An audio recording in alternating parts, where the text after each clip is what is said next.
Olive oil, the oldest cultivated oil in the world. Humans have been pressing olives since at least 6000 BCE in what's now Israel and Palestine. By the time the Romans showed up, olive oil wasn't just food, it was currency, lamp fuel, medicine, and soap. The Roman Empire ran on it.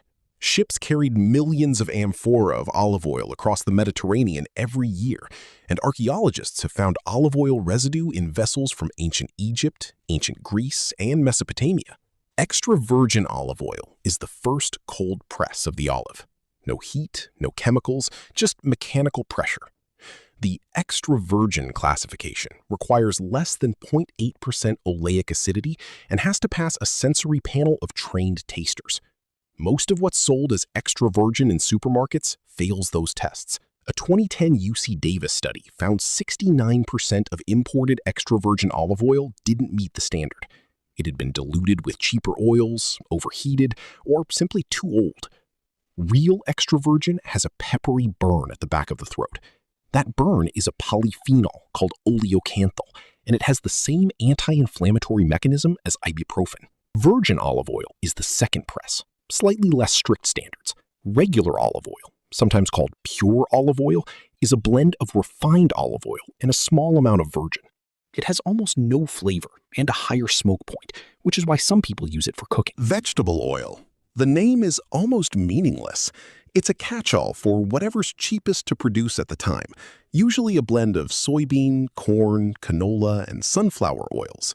The proportions change based on commodity prices, and food companies aren't required to specify.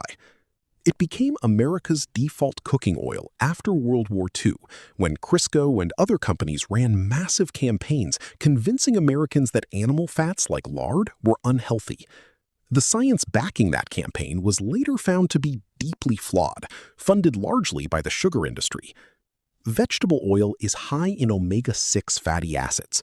Americans now consume around 20 times more omega-6 than omega-3 in their diets, a ratio that was closer to 4-to-1 for most of human history. Canola oil. The name canola is a contraction of Canadian oil low acid. It was invented by Canadian researchers in the 1970s as a marketing rebrand of rapeseed oil, which had a bad reputation due to high erucic acid content in early varieties. The modern canola plant was bred to have almost none. It became the third most consumed cooking oil in the world, partly because it's cheap to grow, has a neutral flavor, and a reasonably high smoke point, around 400 degrees Fahrenheit. Almost all canola grown in North America is now genetically modified, which is either completely fine or a reason to avoid it, depending on who you ask. The extraction process uses hexane, a solvent derived from petroleum, which is then boiled off. Trace amounts stay in the oil. Coconut oil. Goes solid below 76 degrees Fahrenheit because it's about 90% saturated fat, the highest of any common cooking oil. For decades, saturated fat was considered the dietary enemy, which made coconut oil controversial. Then the wellness industry discovered it around 2011 and turned it into a superfood. Sales jumped 1,000% in 5 years. The main argument in its favor was medium-chain triglycerides, or MCTs, a type of saturated fat that the body metabolizes differently, converting it to energy faster than long-chain fats. Coconut oil does contain MCTs, but only about 13–14% of it is the MCT lauric acid that's actually metabolized that way. Dedicated MCT oil is a separate, more concentrated product. The American Heart Association still recommends limiting coconut oil due to its saturated fat content. Unrefined coconut oil has a strong coconut flavor. Refined has almost none. Avocado oil. Pressed from the flesh of the avocado, not the seed. One of the only cooking oils that comes from fruit rather than a seed or nut, which puts it in the same category as olive oil. Has a very high smoke point, around 520 degrees Fahrenheit for refined, which makes it one of the best oils for high-heat cooking. The flavor is mild and buttery. It's also very high in oleic acid, the same monounsaturated fat that makes olive oil popular. California produces most of the U.S. supply. The oil yield from avocados is low, which is part of why it's expensive. A 2020 study tested 82 avocado oil products on U.S. shelves and found 82% were either rancid or adulterated with cheaper oils. The labels pure and extra virgin have no legal definition for avocado oil. Sesame oil. Two completely different products, depending on whether the seeds are toasted first. Light sesame oil, pressed from raw seeds, has a mild flavor and a decent smoke point. It's common in Middle Eastern cooking. Toasted sesame oil, dark brown and intensely aromatic, is one of the most recognizable flavors in East Asian cuisine. It's almost never used for cooking. The heat destroys the flavor. It goes in at the end, a few drops into a finished dish. Sesame cultivation goes back at least 3,500 years in South Asia, and there's evidence it was one of the first plants humans ever pressed for oil. Ancient Babylonians used it. So did ancient Egyptians, though olive oil eventually displaced it in the Mediterranean. Sunflower oil, made from pressing sunflower seeds. There are actually several types depending on how the plant was bred. Standard high linoleic, which is rich in omega-6 and has a low smoke point. High oleic, which has been bred to have more oleic acid and a smoke point above 440 degrees Fahrenheit. And a mid-oleic version that splits the difference. Most of the cheap sunflower oil in grocery stores is high linoleic.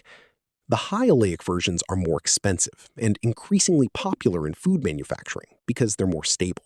Russia and Ukraine together produce around half the world's sunflower oil, which is why the 2022 invasion caused a global shortage and price spike within weeks. Peanut oil, pressed from peanuts, has a relatively high smoke point, around 450 degrees Fahrenheit, and a neutral flavor, which made it the oil of choice for deep frying across the American South and in Chinese restaurant kitchens. Peanut oil is naturally high in resveratrol, the same compound in red wine.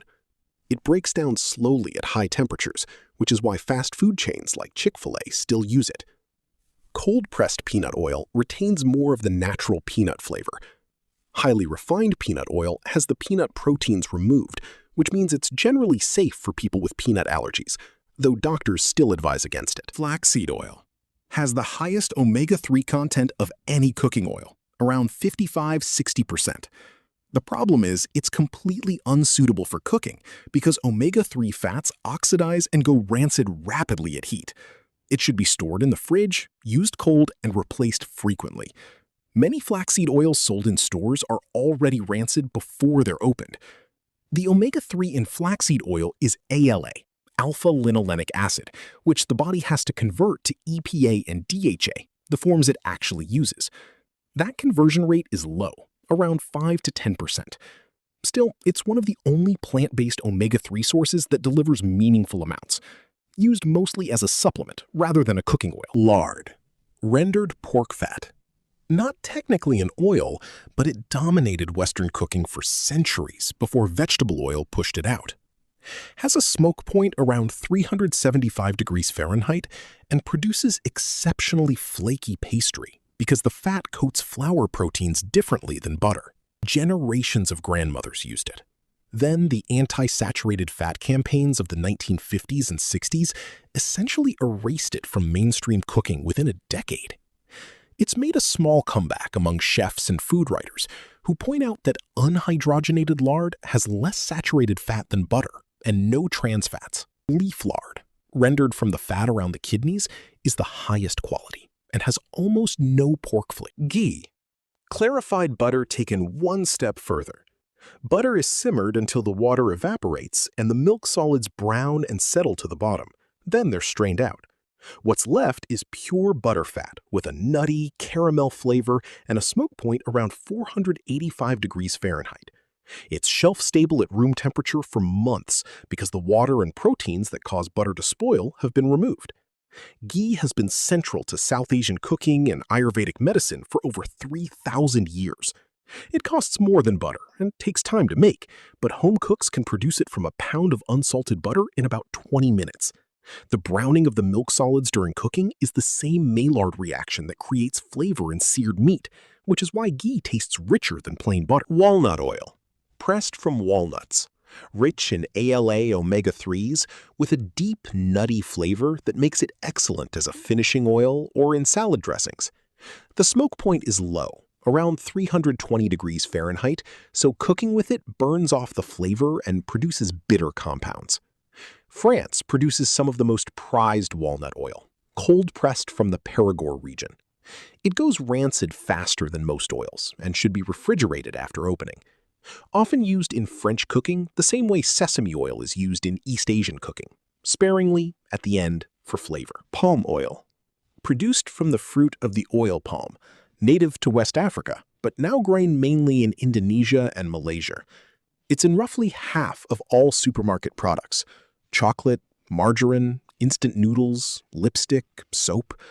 It's almost invisible in ingredient lists because it's labeled under dozens of different names. Palm oil production has been directly linked to deforestation across Southeast Asia, particularly the destruction of orangutan and Sumatran tiger habitat. Indonesia lost around 9 million hectares of forest between 1990 and 2015. Much of it cleared for palm plantations. Certified sustainable palm oil exists, but accounts for a small fraction of total production and has its own credibility problems. Red palm oil. The unrefined version, which retains the deep orange-red color from carotenoids, the same pigments that make carrots orange. It's been a staple in West African cooking for thousands of years and is used in Nigerian soups, Ghanaian stews, and across Central Africa. It has a strong, earthy flavor that doesn't suit every cuisine. The refining process that makes standard palm oil pale and neutral strips all of those carotenoids out. Grapeseed oil, a byproduct of wine production. The seeds are pressed after grapes are crushed for wine. Has a very neutral flavor and a smoke point around 420 degrees Fahrenheit, which made it popular in restaurant kitchens during the 1990s and 2000s. High in omega-6 linoleic acid, similar to vegetable oil.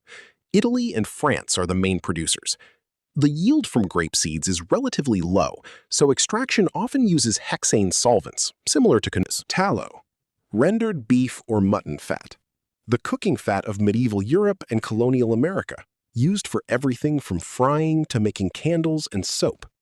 Was the primary frying oil at McDonald's until 1990, when they switched to vegetable oil under pressure from health advocacy groups. The switch was later found to have introduced partially hydrogenated oils, which produced trans fats that were arguably worse for heart health than the tallow they replaced. McDonald's removed trans fats from their fries in 2008 by switching to a canola and corn oil blend. Tallow has seen a small revival among carnivore diet advocates and people who prefer cooking with animal fats. Welcome back. I appreciate you watching this video to the end. I have a question for you. Which of this oil do you currently have in your home right now? And which one do you use the most? Let me know. Did you know about some of the oils on this list? Let me know. And which one shocked you the most? And which one are you not going to try? Thanks for watching this video to the end. My name remains David and I appreciate your time on this video. Remember, you can check my channel for more interesting explainer videos that would shock you. So till next time, stay blessed. My name remains David. I'll see you on the next one.